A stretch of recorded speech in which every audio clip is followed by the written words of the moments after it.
Mesdames et messieurs, bonjour, bienvenue à l'émission. Monsieur le maire, vous allez bien ce matin? Très bien. Quel beau soleil du printemps. Oui, mais il paraît qu'on va avoir une fin de semaine superbe. Superbe. C'est parfait pour aller faire du nudisme en fin de semaine. C'est votre dernière chance. Tu vas te geler les... Non, mais on joue au golf. Le dernier week-end de golf. Ah oui? Ouais. Où ça que tu joues, toi? À Boucherville. Oh. Tu Bon. vas pas au parcours du Cerf à Longueuil? Non, pas vraiment, pas vraiment. J'aimerais ça qu'on parle encore de Pierre-Marc Johnson, qui a fait son apparition publique hier pour expliquer son mandat. Je pense que le mandat est correct. On aurait beau dire que c'était étroit. Il doit faire des recommandations pour que ça ne se reproduise plus. C'est meilleur quand c'est étroit, apparemment. Non, mais... Je sais pas s'il va aimer ça. Mais encore une fois, ce matin, il y a un journal, c'est le Journal de Montréal, qui fait référence à... Ah, les langues sales. Non, c'est pas... Il y a une apparence. Il y a une apparence de encore de conflit. Tu te rappelles qu'il avait appuyé Raymond Bachand quand celui-ci s'est présenté candidat libéral. Ça avait fait tout un traumatisme dans le Parti québécois. C'est même le parrain de son enfant, Raymond Bachand, là, Pierre-Marc. Or, maintenant, Raymond Bachand a une attachée politique qui est la fille de Pierre-Marc Johnson. Donc... C'est dur de critiquer le gouvernement dans ce temps-là? Quand ta fille travaille pour le gouvernement? Bien, on a dit qu'elle a... Chez M. Bachand, on a dit qu'on l'a embauché pour sa compétence. Bien, j'espère. On va-tu croire ça, nous autres, que des attachés politiques sont engagés pour leurs compétences? Je l'ai été, moi. Et puis? Engagé. Puis c'était quoi ta compétence? Ben, c'est parce que le bonhomme m'aimait bien, M. Garon m'aimait bien. Oui, mais tu devais avoir une compétence. Oui, moi, je suis toujours compétent, mais là n'est pas la question. Mais tu considères que les attachés politiques sont des... Ben, écoute. Est-ce qu'elle est engagée parce qu'elle est la fille de Pierre-Marc Johnson ou parce qu'elle est réellement compétente? Ou les deux? Mais elle peut avoir les... Elle peut l'être. Elle peut l'être. Mais encore là, on va se retrouver avec... Toujours... C'est comme si au Québec, on n'était pas capable de trouver quelqu'un qui avait une espèce d'indépendance totale. C'est comme si le peuple ne fournissait pas ce genre d'éléments-là pour faire une enquête. Ben, un juge, ça aurait été indépendant. Oui, ou le coroner en chef du Québec, tu sais, ça aurait été oui, mais on ne voulait pas que ça soit le coroner. D'abord, l'enquête aurait duré je ne sais pas combien d'années. Juste celle du viaduc du souvenir a duré, je pense, 2 ans. Avant qu'on nous écrive un rapport qui est en dessous de je ne sais pas combien de pouces de poussière actuellement. Oui, c'est vrai qu'il y a bien des viaducs qui peuvent tomber en 2 ans. Ouais. Je regarde ce matin, il y a 2 nouvelles qui ont attiré mon attention. On a beaucoup parlé du racisme des Anglophones, du Québec. Ah, c'est plein. Oui, mais attends, les anglophones, là... Les racistes anglais. Les racistes anglais, ça existe. D'abord, Guy Thibault. Ce matin, quand on regarde la presse, Guy Thibault, qui a été, il y a 3 mois, évincé du poste d'entraîneur de l'équipe canadienne de patinage de vitesse. Pourquoi? Courte piste. Ils ne disent pas pourquoi. Parce que c'est évident que c'est parce que c'est pas un anglophone. Puis ça nous prend toujours dans les grandes sphères olympiques canadiennes des anglophones. Et donc, on l'a mis dehors. Et c'est parce qu'il n'était pas compétent. Essayez donc de m'expliquer pourquoi il vient d'être recruté pour être à la tête de l'équipe américaine de patinage. Je pense que les Américains ne sont pas si bêtes que ça. Ils sont venus chercher un Canadien qui va diriger l'équipe américaine aux Olympiques de Vancouver en 2010. Ouais, mais ça s'ajoute... Je ne sais pas si tu as pris connaissance de la nouvelle concernant le curling féminin. Oui, qu'on voulait justement attirer à Québec en 2010. Pour le 400e. Et on nous a dit, écoutez, on craint des problèmes de langue. C'est drôle. On craint des problèmes d'interprétation sur le plan linguistique. Donc, on n'ira pas faire cette compétition de curling dans la ville de Québec. Hey, ça, c'est du racisme poussé à son extrême de la part des Anglais. Est-ce qu'il y a quelqu'un, Mme Wong? Oui, Mme Wong, ce matin, pour nous parler de racisme. Ouais. Pourtant, il y a combien de touristes anglophones qui vont à Québec? Combien d'Américains? Juste pour Mme Wong, est-ce qu'on peut dire à Mme Wong que si c'est ça, les Anglais du Canada, vis-à-vis le sport, on est aussi bien d'annuler notre participation aux Olympiques de Beijing? Oui, parce qu'on ne parle pas le cantonais. C'est ça. Non, mais c'est complètement aberrant. Mieux que ça, moi, je pense que si ça continue comme ça, le chef de cabinet de Ronan Ambrose aussi, il va de ses commentaires sur la Révolution tranquille au Québec, comme quoi ça donnait le cancer de la peau. Quoi? Ben oui, t'as pas lu ça? Non. Les 20 dernières années ont vu des révolutions politiques et sociales à vous couper le souffle au Québec. La Révolution tranquille a miné l'influence de l'Église et les notions traditionnelles de moralité. Le reste du Canada risque de suivre l'exemple. C'est dangereux. Moi, là, je veux dire, si vous voulez plus nous autres au Canada, on peut s'en aller. On était assez brillants pour gérer nos affaires tout seul. Puis, à vous lire, je pense qu'on est plus brillants que vous autres. Vraiment, là, il y a un problème de quotient intellectuel au Canada anglais. De ce côté-là, je pense. Écoute, dire des niaiseries de même. Penses-tu que Mme Ambrose a choisi elle-même son chef de cabinet? Bien, si elle ne l'a pas choisi, elle n'est pas obligée de cautionner ses propos. À moins que tu me dises vraiment, sois belle et tais-toi. Non, mais moi, j'ai la conviction qu'en politique, les ministres ne choisissent pas leur chef de cabinet. Les chefs de cabinet sont souvent des délégués du premier ministre qui veut savoir ce qui se passe dans le cabinet avant qu'il arrive des petites affaires qui ne feraient pas son affaire. C'est de même que ça marche. C'est ça, la politique. Comment ça se fait que les ministres peuvent pas parler puis des chefs de cabinet peuvent dire des niaiseries de même? Je sais pas. Mais sur le plan politique... T'es pas bien fier de ton gouvernement. Là, pas dans une affaire de même. Regarde hier, encore une fois, l'histoire de la religion. Là, il y a tout un débat depuis hier sur quelque chose qui n'existe pas encore. Là. J'ai pas vu de texte. Le seul fait que le ministre de la Justice du Canada y ait pensé, c'est un crime. Tu l'as pas lu. Tu sais pas le fond de sa pensée. Non, mais j'ai lu l'entrevue qu'il a donnée au Globe and Mail hier, par exemple. Qui disait quoi exactement? Qui disait qu'il fallait renforcer les droits des religions, qu'il fallait permettre, au nom de la religion, de parler contre les homosexuels ouvertement. C'est pas de qu'il parler... fallait permettre à des fonctionnaires de refuser de faire des mariages gays. Des fonctionnaires. Quand tu rentres dans la fonction publique, c'est que tu acceptes les valeurs de la société canadienne, pas tes valeurs personnelles. Si t'es pas content, reste chez vous. C'est le même, ça marche, un fonctionnaire. Oui, mais le droit de s'exprimer sur une religion... Oui, tu peux parler de ta religion, mais tu peux pas te servir de ta religion pour parler contre les homosexuels en les traitant de tapettes. Parce que si c'est par là, on va parler des nègres, des fifs, des Polacks, des Jews. Elle est où, la limite? Je le sais pas. Sauf que la limite t'as le droit d'exprimer ce que tu penses? Non. Ah non? T'as pas le droit d'exprimer des propos racistes. Ah non? Non, c'est une valeur qu'on s'est donnée. Est-ce que c'est raciste de dire que tu ne cautionnes pas ce qui se fait dans une autre religion? C'est raciste, tout ça? Le prétexte de la loi, c'est de dire, moi, j'opère un commerce, admettons une taverne, puis je peux mettre une pancarte en disant, pas de tapette dans cet établissement, parce que moi, ma conviction religieuse me dit que l'homosexualité est un crime, passible de lapidation. Tu pousses ça à la limite. l'Ancien Testament pour dire ça. L'Ancien Testament condamne l'homosexualité. Ouais. Bon, j'ai juste à me baser là-dessus pour opérer mon commerce. C'est le projet de loi qu'il veut présenter. On l'a pas lu, le texte. Il n'y en a même pas de projet de loi sur la table. On est dans les cancans comme d'habitude. On va voir ce dont on va accoucher. Puis en plus de ça, on a un gouvernement minoritaire. Tu sais très bien que si c'est déposé, ça va être battu. Ça va être battu, mais le jour, mesdames et messieurs, où il va devenir majoritaire, parce que ça semble s'enligner peut-être là-dessus, là, on va être dans le trouble. Puis moi, je veux pas rester dans un pays comme ça. Jamais.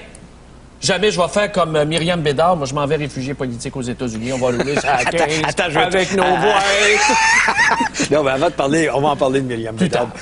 Mais j'aimerais ça que tu j'ai ma petite explication, d'ailleurs. Ouais, pourquoi Myriam est rendue puisqu'on est dans les religions, il y a un seul journal qui parle de ça en première page ce matin, c'est de Gazette, qui dit que le pape Benoît XVI est prêt à... Celui qui protégeait les pédophiles? Le protecteur des pédophiles? Le saint patron des pédophiles? C'est pas de ça que je veux parler. Puis tu sais mon opinion là-dessus, puis je suis tout à fait d'accord des fois avec toi, mais je veux parler des limbes. Est-ce que les gens savent c'est quoi les limbes? Ben oui, c'est un autre nom pour désigner l'Assemblée nationale. Non. non, mais les limbes, dans la religion catholique, les limbes, c'est où est-ce qu'on parque les bébés qui meurent avant d'être baptisés. C'est ça, exactement. Bon. Si vous n'avez pas été baptisé, même dans votre vie, il y a une espèce de parking dans la Voie lactée où est-ce que la Sainte Vierge se promène. Puis, mais le pape dit on va abolir ça. Non, c'est pas qu'il y a plus de place. Par manque d'espace. C'est parce que dans la religion islamique, on apprend que les bébés s'en vont directement au paradis, baptisés ou pas dans leur religion. Fait que là, on veut supprimer une étape de la religion catholique pour les enfants qui meurent sans être baptisés. Oh! Benoît XVI est rendu comme Jean Charest, le re-engineering du paradis. Donc, on élimine des étages. Faut-tu être... Non, mais tu vois à quel point la religion est cave et imbécile. J'espère que vous riez dans votre salon. Ah non. Le re-engineering, ça va-tu coûter moins cher de dîmes? On va-tu payer moins cher de dîmes? Payer moins cher de taxes. Non, mais il faut-tu être cave? Mais vraiment, Benoît XVI qui cogite là-dessus, là, on va peut-être abolir les limbes. Mais qu'est-ce que tu fais avec les gens qui étaient dans les limbes? Oui, ils sont... Répondez, les ultra-cathos dans votre salon, les limbes. Les gens, moi, mon frère est là dans les limbes, il est mort à naissance. Ben oui. Il est dans les limbes. Ben oui, puis mon fils aussi est dans les limbes. Bon, il va s'en aller où? Il va s'en aller où? Hey, est-ce qu'on va l'envoyer dans un site d'enfouissement? Est-ce qu'il va être recyclé?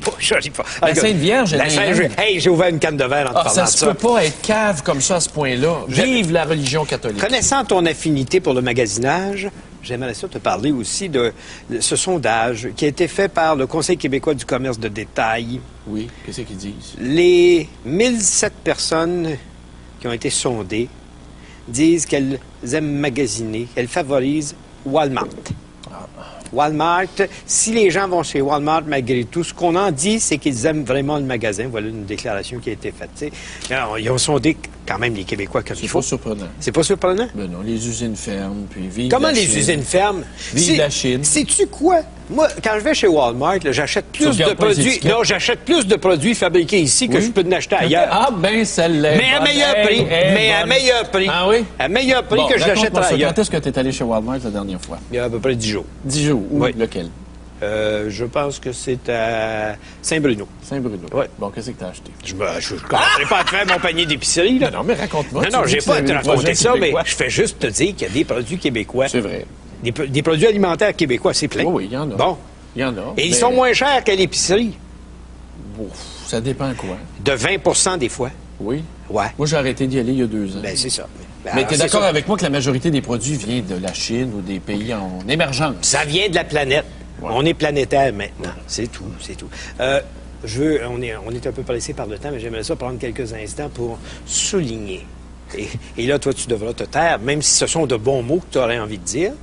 Souligner l'excellent travail d'une juge qui s'appelle Hélène Paré. Oh. Hélène Paré, hier, à Longueuil, s'est fait soumettre par le procureur de la Couronne et le procureur de la Défense dans une affaire d'agression sexuelle sur des enfants. La Couronne demandait 5 ans. La Défense demandait 4 ans. Elle a dit, écoutez, wow.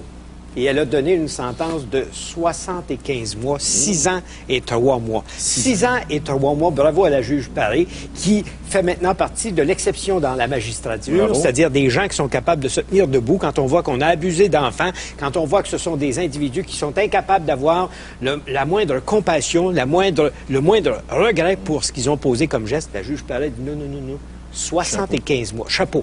Chapeau. C'est bon, ça. J'espère que la couronne ira prendre l'appel. Et j'espère que le barreau vient de t'entendre. Oui. Mais la décision s'en vient bientôt, là. Je vous promets un autre événement. Bon, mais Myriam Bédard, revenons à Myriam Bédard. T'as effleuré le sujet tantôt. Myriam Oui, Bédard oui. est partie avec ses boîtes Ben oui, à mais est-ce Washington. qu'on a le texte? Il faut C'est vraiment... épouvantable. Est-ce qu'on lit ça tout de suite, là, où on Oui, attend? vas-y, parle-moi de Attendez, Myriam il Bédard, faut que parce je que trouve c'est la dans la page. presse de ce matin. Ce qu'on Ah, apprend, c'est c'est que épouvantable. Myriam Bédard, avec son conjoint, comment il s'appelle? Monsieur Mazari. Monsieur Mazari. Bon, ils sont partis en auto vers Washington. Ah, c'est grave. Si, ils sont victimes de quoi? De terrorisme. Du terrorisme bureaucratique canadien. Oui, et elle a écrit même une lettre à Kofi Annan, le secrétaire général de l'ONU. Elle a écrit une lettre au pape, elle a écrit une lettre au roi de Monaco, même à tous les habitants de la Terre, dont l'ambassadeur canadien, c'est-à-dire l'ambassadeur américain. Et elle dit, Monsieur l'ambassadeur, cette lettre a pour but de vous informer que pour continuer notre combat contre le terrorisme bureaucratique et pour nous protéger en tant que personne, nous avons décidé de chercher refuge aux États-Unis. Hein? Nous quitterons Montréal lundi le 2 octobre autour de 8 heures le matin et nous roulerons sur l'autoroute 15 en direction sud avec quelques boîtes de documents. Donc, elle est maintenant une exilée politique aux États-Unis. Oui, et ça, c'est les contre-coups de la réforme Rochon. Comment ça? On sait que le docteur Rochon, en 96, a procédé à la désinstitutionnalisation des hôpitaux psychiatriques. Oh, t'es méchant. Mais non, mais c'est incompréhensible ce qu'elle vient de Je faire. crois qu'on en subit les ressacs. C'est incompréhensible. Myriam Bédard s'en va aux États parce qu'elle pense qu'elle va être mieux traitée, parce qu'ici, il y a Du terrorisme bureaucratique. Et elle cherche refuge aux États-Unis. Ça, c'est un problème de perception. Allô, À un docteur. moment donné, tu vis dans une autre dimension. Tu penses que même les prises de courant électrique Allô, sont contre docteur. toi. Allô? Oui. Ouais. OK. Faut faire une pause. On est déjà rendu. Je pas mal. m'excuse, Myriam. Je m'excuse. C'est pas ça que je voulais ça, c'est dire. correct, mesdames, messieurs. Quand ils s'excusent d'avance, là, ça sauve tellement de temps C'est aux vrai. avocats Je de la m'excuse, compagnie. Myriam. Je voulais pas dire que tu étais victime de la désinstitutionnalisation, mais peut-être un traitement ferait du bien, par exemple. Ouais. Un traitement. Ils vendent des traitements à la boue, au chocolat. On a vu Anouk nous faire un traitement au chocolat l'autre matin. Moi, sais-tu que la première question que je lui poserais, si elle était devant moi, prenez-vous des pilules? Ouais. Et sûrement qu'elle dirait non. Je dirais, vous devriez peut-être y penser. Penses-tu qu'ils Non, sont mais quoi? allés avec Yvan Demers? Mais non, Mazari? Yvan Demers n'a pas le droit d'aller aux États-Unis. Ben, Mazari est accusé de vol de tableau. Oui, mais il n'a pas été Il n'a pas été condamné. Mais il n'a été pas condamné. payé son huile OK. à chauffage à OK, Québec. bon, OK. 2500 pièces de mazout pas payé. Ah, laisse faire ça. As-tu vu l'histoire là, du dîner de con de Radio-Canada? Une nouvelle émission à Radio-Canada que moi, j'appelle le dîner de con. C'était bon, ce film-là, le dîner de con. Oui, oui. Où est-ce qu'on a vu en fin de semaine André Boisclair et le docteur Thomas, puis je t'en parle. Qu'est-ce qu'ils ont fait encore? Attends, je vais te parler de ça. Il faut que je te parle du dîner de con tout de suite après la pause. Mais je vous donne tout de suite notre question pour aujourd'hui. On parle de la publicité, de l'histoire de la publicité du casino retiré aux États-Unis. On parle des femmes utilisées dans la publicité. Puis notre question, c'est utilise-t-on trop de femmes sexy dans la publicité? Ça, c'est la question qu'on vous pose aujourd'hui. Vous nous appelez tout de suite pour réserver vos circuits. 514-790-0874 pour Montréal. De partout au Québec, 1-877-790-3535. Ou encore écrivez-nous par Internet à www.tqs.ca.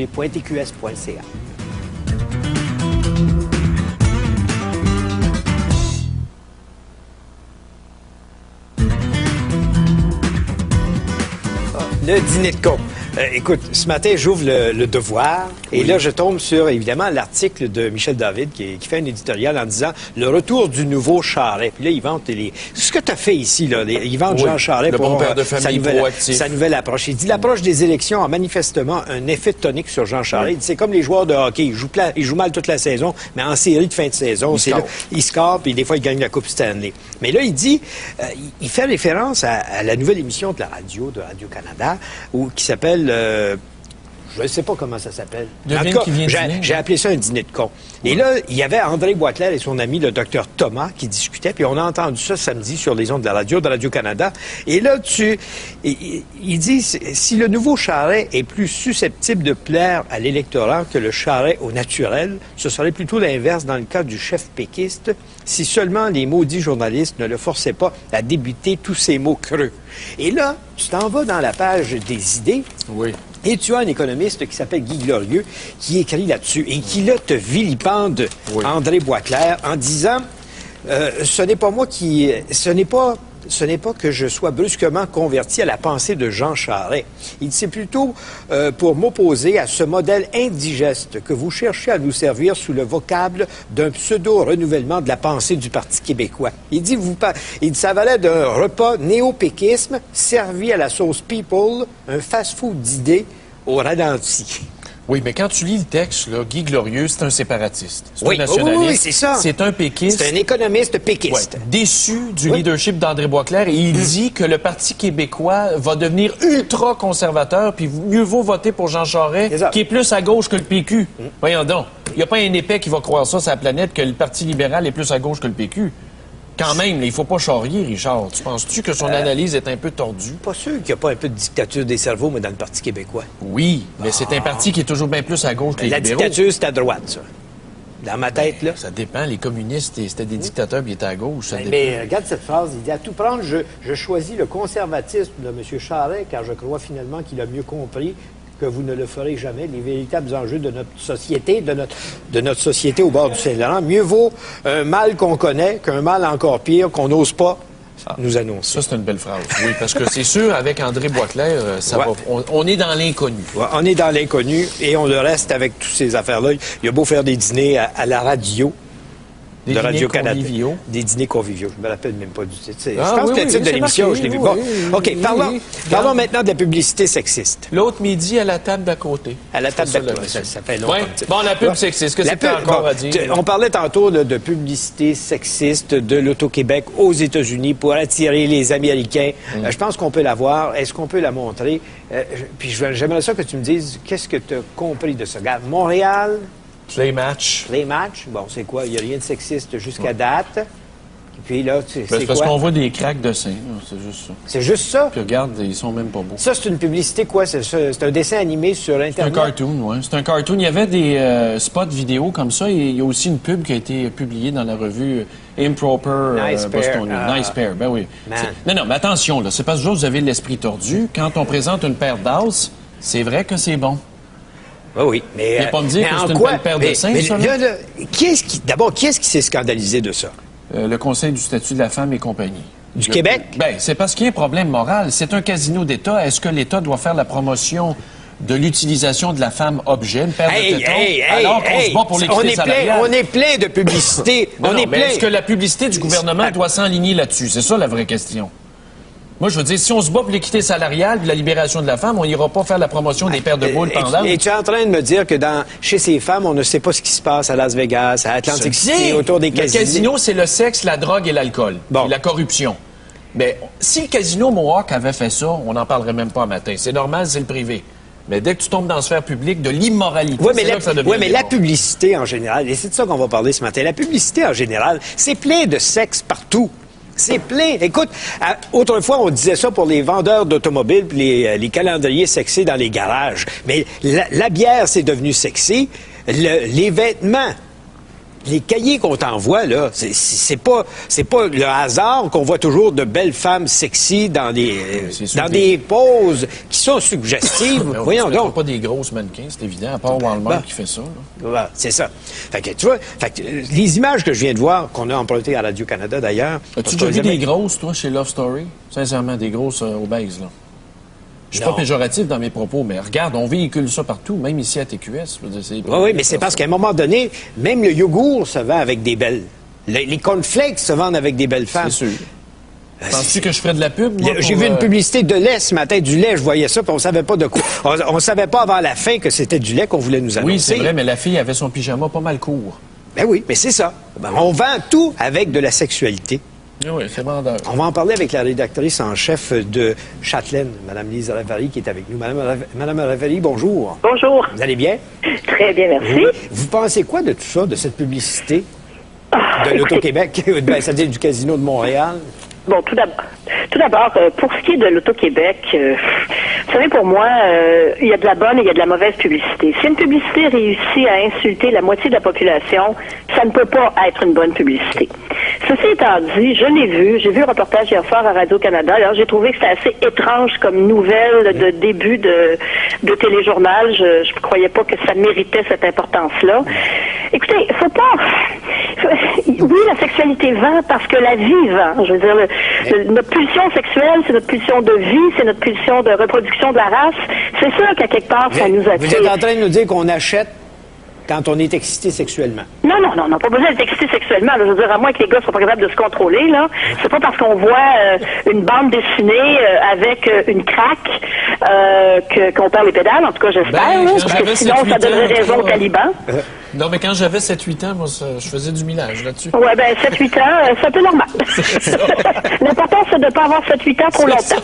Mais vous avez voyagé beaucoup, Mme Ravary. Ailleurs, c'est beaucoup plus exploité qu'ici, la sexualité féminine. Premièrement, on va prendre l'exemple de la France. Oui. Hein? En France, ils ont un regroupement de femmes qui s'appelle les chiennes de garde et elles ont raison d'être enragées parce que la publicité en France est immensément plus axée sur le corps de la femme qu'au Québec. On a fait énormément de chemin au Québec par rapport à ça.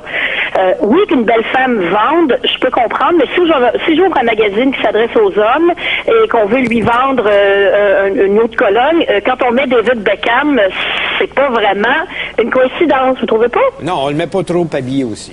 Oui, mais c'est la même chose chez les hommes. C'est exactement. On prend toujours des hommes avec des beaux pectoraux, des gros. Ben oui. Ben oui, c'est correct. Ben oui, alors je pense que c'est dans la nature humaine. Puis il faut faire la différence entre l'exploitation de l'être humain et le clin d'œil de séduction. Faut pas, vous savez, à mon avis, là, il y a tellement de choses horribles sur la planète. Il faut garder notre indignation pour les choses qui sont vraiment importantes. Et puis pour moi, la publicité de l'Auto-Québec, je trouve ça un peu nono. Ça manque un peu d'intelligence venant de la part d'une société d'État. Mais pour moi, le vrai scandale, c'est que l'État soit dans le jeu. Oui, ça, vous avez raison. C'est le problème à la source qui fait qu'on en parle encore de ça. Voilà. Que l'État s'associe à l'immoralité du jeu. Mais prenons un magazine comme celui que vous dirigez, Châtelaine. Oui. Les publicitaires utilisent énormément la femme. Juste la page en cover, en arrière, on a une belle femme nue pour une promotion de crème éclat naturel. Ça, c'est pas dans le nôtre, ça. Oui, c'est dans le vôtre, Châtelaine. En arrière, c'est Nicole Kidman. C'est Nicole Kidman? Est-ce qu'on a le Châtelaine d'ici ou le Châtelaine d'ailleurs? Écoute, vous n'avez probablement pas le numéro qui sort ce matin, là. Mais ce matin, c'est Nicole Kidman. Mais si on veut vendre une crème, qu'est-ce qu'on va quand même pas y montrer le derrière des oreilles? Eh oui. Moi, je suis plutôt modèle gros bon sens, moi, là. Oui. Non, moi, j'ai pas de problème avec ça du tout. Expliquez-moi la nécessité d'une belle femme pour annoncer du yogourt. Parce que si on mange du yogourt, on va devenir plus belle. Il y a bien des crèmes. C'est pas de la crème. La publicité, là. Oui. La publicité, c'est pas une histoire de moralité. La publicité, c'est du commerce. Ouais, oui. Donc, il faut se dire une chose. Si on annonce du yogourt aux femmes en utilisant une femme, c'est que ça se vend. Oui. Alors, moi, je suis plutôt du genre, si on n'aime vraiment pas les images dont on nous bombarde, qu'on arrête d'acheter les produits, puis vous allez voir que les publicitaires vont changer leur fusil d'épaule très rapidement. Ben oui. Arrêtons de faire la victime aussi, là. Pardon? Arrêtons de faire la victime. Non, mais c'est Ben, certain, c'est certain qu'on a des gens ici qui sont vite là, sur le drapeau levé. Mais c'est en Richard, disant, surtout, qui est victime ce matin. Ça l'a bouleversé. Je suis pas victime, mais je Je suis trouve qu'on certaine a... que Richard était très bouleversé. Ah oui, non, ne croyez rien de ça, Mme Ravary. Merci beaucoup. Merci beaucoup. Merci. Merci. Merci beaucoup. Alors, notre question ce matin, je vous la répète, elle est fort simple. Vous envoyez de la publicité à la radio, pas à la radio, vous la voyez dans les journaux, dans les magazines, puis vous la voyez à la télévision. Alors, utilise-t-on trop de femmes sexy dans la publicité?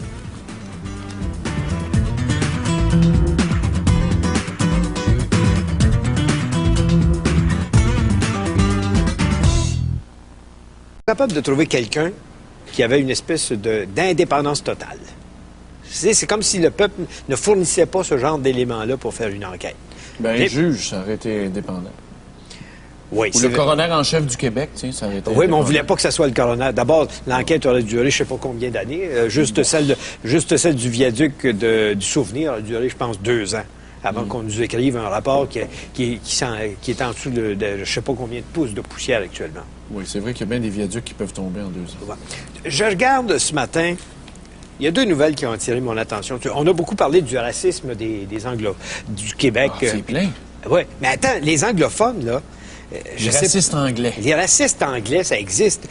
D'abord, Guy Thibault. Ce matin, quand on regarde la presse, Guy Thibault, qui a été, il y a 3 mois, évincé du poste d'entraîneur de l'équipe canadienne de patinage de vitesse. Pourquoi? Courte piste. Ils ne disent pas pourquoi. Parce que c'est évident. Oui, Mme Wong, ce matin, pour nous parler de racisme.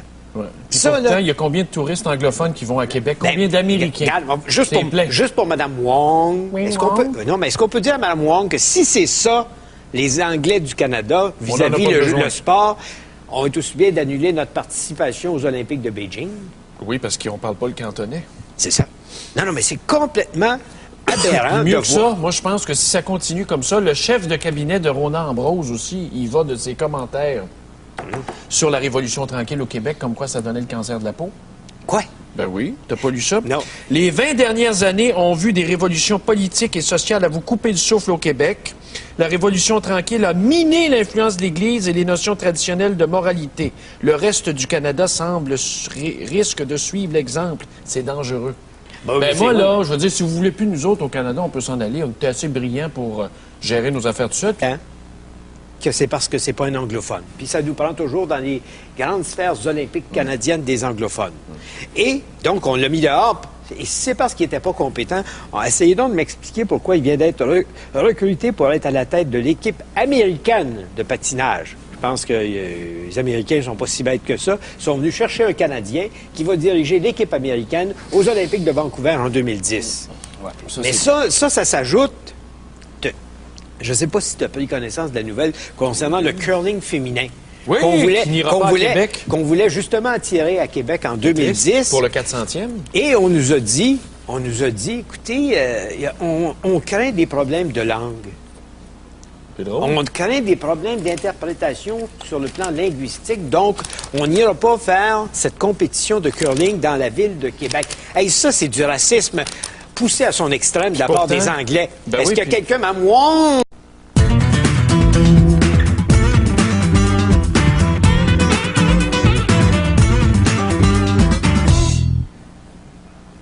Mesdames et messieurs, bonjour, bienvenue à l'émission. Monsieur le maire, vous allez bien ce matin? Très bien. Quel beau soleil du printemps. Oui, mais il paraît qu'on va avoir une fin de semaine superbe. Superbe. C'est parfait pour aller faire du nudisme en fin de semaine. C'est votre dernière chance. Tu vas te geler les... Non, mais on joue au golf. Le dernier week-end de golf Ah oui? Ouais. Où ça que tu joues, toi? à Boucherville. Oh. Tu Bon. vas pas au parcours du Cerf à Longueuil? Non, pas vraiment, pas vraiment. J'aimerais ça qu'on parle encore de Pierre-Marc Johnson, qui a fait son apparition publique hier pour expliquer son mandat. Je pense que le mandat est correct. On aurait beau dire que c'est étroit. Il doit faire des recommandations pour que ça ne se reproduise plus. C'est meilleur quand c'est étroit, apparemment. Non, mais... Je sais pas s'il va aimer ça.